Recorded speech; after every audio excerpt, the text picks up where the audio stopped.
ಆತ ಪ್ರತಿಷ್ಠಿತ ಕಾಲೇಜೊಂದರ ಉಪನ್ಯಾಸಕ. ಪಾಠ ಮಾಡುತ್ತಲೇ ವಿದ್ಯಾರ್ಥಿನಿ ಮೇಲೆ ಕಣ್ಣಾಕಿದ್ದ. ಪ್ರೇಮದ ಬಲೆ ಬೀಸಿದವ ಯುವತಿ ಜೊತೆ ಜೂಟಾಗಿದ್ದಾನೆ. ಮಗಳನ್ನ ನೆನೆದು ಹೆತ್ತ ತಂದೆ ಕಣ್ಣೀರು ಹಾಕೋ ರೀತಿ ಆಗಿದೆ.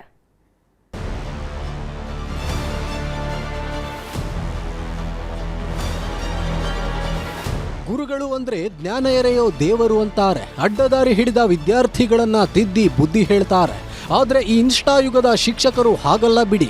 ಜ್ಞಾನ ದೇಗುಲದಲ್ಲೇ ಪ್ರೇಮಲೋಕ ಸೃಷ್ಟಿಸುತ್ತಿದ್ದಾರೆ.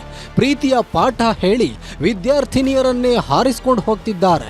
ಚಿಕ್ಕೋಡಿಯಲ್ಲಿ ಉಪನ್ಯಾಸಕನ ವಿರುದ್ಧ ಇಂತಹದ್ದೇ ಒಂದು ಆರೋಪ ಕೇಳಿ ಬಂದಿದೆ.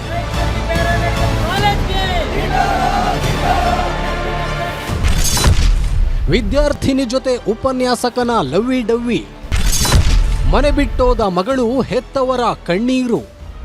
ಈ ಕಾಲದಲ್ಲಿ ಇನ್ನೂ ಏನೇನ್ ನೋಡಬೇಕೋ ಗೊತ್ತಿಲ್ಲ. ಪ್ರೀತಿ ಪ್ರೇಮದ ಹೆಸರಲ್ಲಿ ಯಾರು ಅದೇನೇನ್ ಮಾಡ್ತಾರೋ ದೇವರೇ ಬಲ್ಲ. ಹೀಗೆ ಸ್ಟೈಲ್ ಆಗಿ ಜೇಬಲ್ಲಿ ಕೈ ಹಾಕೊಂಡು ನಿಂತಿದ್ದಾನಲ್ಲ, ಈತನ ಹೆಸರು ಪವನ್ ಕುಮಾರ್. ಚಿಕ್ಕೋಡಿಯ ಪ್ಯಾರಾಮೆಡಿಕಲ್ ಕಾಲೇಜ್ನ ಉಪನ್ಯಾಸಕ. ಅದೇನ ಟೀಚಿಂಗ್ ಮಾಡ್ತಿದ್ದಾನೋ ಏನೋ ಗೊತ್ತಿಲ್ಲ. ಅದೇ ಕಾಲೇಜ್ನಲ್ಲಿ ವ್ಯಾಸಂಗ ಮಾಡ್ತಿದ್ದ ವಿದ್ಯಾರ್ಥಿನಿ ಮೇಲೆ ಕಣ್ಣು ಹಾಕಿದ್ದ.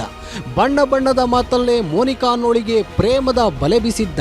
ಆಕೆಯೂ ಕೂಡ ಪವನ್ ಕುಮಾರ್ಗೆ ಗ್ರೀನ್ ಸಿಗ್ನಲ್ ಕೊಟ್ಟಿದ್ಲಂತೆ. ಅಲ್ಲಿಂದ ಇಬ್ಬರು ಪ್ರೇಮರಾಗ ಹಾಡ್ತಿದ್ರು ಅನ್ನೋ ಆರೋಪ ಇದೆ. ಜನವರಿ 8ನೇ ತಾರೀಕುವರೆಗೆ ಹೋಗಿದ್ದಾರು. ಇನ್ನುವರೆಗೆ ಅವರು ಎಲ್ಲಿದ್ದಾರೆ ಅನ್ನೋದು ಪತ್ತೆ ಆಗಿಲ್ಲ. ಅದನ್ನ ಶಿಕ್ಷಣ ಸಂಸ್ಥೆಯವರು ಮಾಡ್ತಾ ಇಲ್ಲ, ಆಮೇಲೆ ಪೊಲೀಸ್ ಸ್ಟೇಷನ್ ಅವರು ಮಾಡ್ತಾ ಇಲ್ಲ.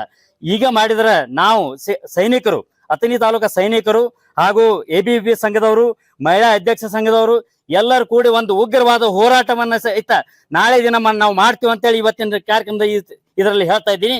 ನಿತ್ಯ ಕಾಲೇಜ್ಗೆ ಹೋಗ್ತಿದ್ದ ಮೋನಿಕಾ ಜನವರಿ 8ರಂದು ಮನೆಗೆ ವಾಪಸ್ ಬಂದಿರಲಿಲ್ಲ. ಪೋಷಕರು ಎಷ್ಟೇ ಹುಡುಕಾಡಿದ್ರೂ ಸುಳಿವು ಸಿಕ್ಕಿಲ್ಲ. ಹೀಗಾಗಿ ನಮ್ಮ ಮಗಳು ಕಾಣೆಯಾಗಿದ್ದಾಳೆ ಅಂತ ಅಥಣಿ ಠಾಣೆಗೆ ದೂರು ಕೊಟ್ಟಿದ್ದಾರೆ. ಮೋನಿಕಾ ನಾಪತ್ತೆಯಾದ ದಿನವೇ ಪವನ್ ಕುಮಾರ್ ಕೂಡ ನಾಪತ್ತೆಯಾಗಿದ್ದಾನೆ. ಇಬ್ಬರು ಮೊಬೈಲ್ ಸ್ವಿಚ್ ಆಫ್ ಮಾಡಿಕೊಂಡಿದ್ದಾರೆ. ಮಗಳು ಕಾಣೆಯಾಗಿ 10 ದಿನವಾದರೂ ಇನ್ನೂ ಪತ್ತೆಯಾಗಿಲ್ಲ. ನನ್ನ ಮಗಳನ್ನ ಹುಡುಕಿ ಕೊಡಿ ಅಂತ ಮೋನಿಕಾ ತಂದೆ ಕಣ್ಣೀರು ಹಾಕಿದ್ದಾರೆ. ಇಲ್ಲಿ ಹಾಕಿದ್ರೆ ನಾವು 8ನೇ ತಾರೀಕು ದಿನ ಹಾಕಿ ಸಾಲಿಗೆ ಕಳಿಸಿದ್ರಿ. ಆದ್ರೆ ಅವರು 8ನೇ ತಾರೀಕು ಸಂಜೆಗೆ ಮನೆಗೆ ಹೊಳ್ಳಿ ಬಂದಿಲ್ರಿ. ನಾವು ಇಲ್ಲಿ ಕಾಂಟ್ಯಾಕ್ಟ್ ಮಾಡಿದ್ವಿ. ಇಲ್ಲಿ ಮಾಸ್ತರ ನಮಗೆ ಇದೈತ್ರಿ, ಅವ್ರ ಮಾಸ್ತರ ಇಲ್ಲಿಂದ ಓದಾರ ಅನ್ನಂಗ ನಮ್ಗೆ ಡೌಟ್ ಐತ್ರಿ. ಅವ್ರ ಓದಾರ ಅನ್ನೋದು ನಮಗೆ ಕನ್ಫರ್ಮ್ ಐತ್ರಿ. FR ಮಾಡೀವ್ರಿ.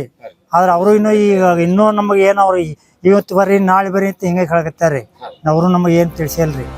ಸದ್ಯ ಪ್ರಕರಣ ದಾಖಲಿಸಿಕೊಂಡ ಅಥಣಿ ಪೊಲೀಸರು ವಿದ್ಯಾರ್ಥಿನಿಗಾಗಿ ಹುಡುಕಾಟ ನಡೆಸಿದ್ದಾರೆ. ಉಪನ್ಯಾಸಕನ ವಿರುದ್ಧವೇ ಪೋಷಕರು ಬೊಟ್ಟು ಮಾಡಿದ್ದು, ತನಿಖೆ ಬಳಿಕವೇ ಪ್ರೇಮ ಕಹಾನಿ ರಹಸ್ಯ ಗೊತ್ತಾಗಲಿದೆ. ಲೋಹಿತ್ ಶಿರೋಳ, ನ್ಯೂಸ್ 18 ಚಿಕ್ಕೋಡಿ.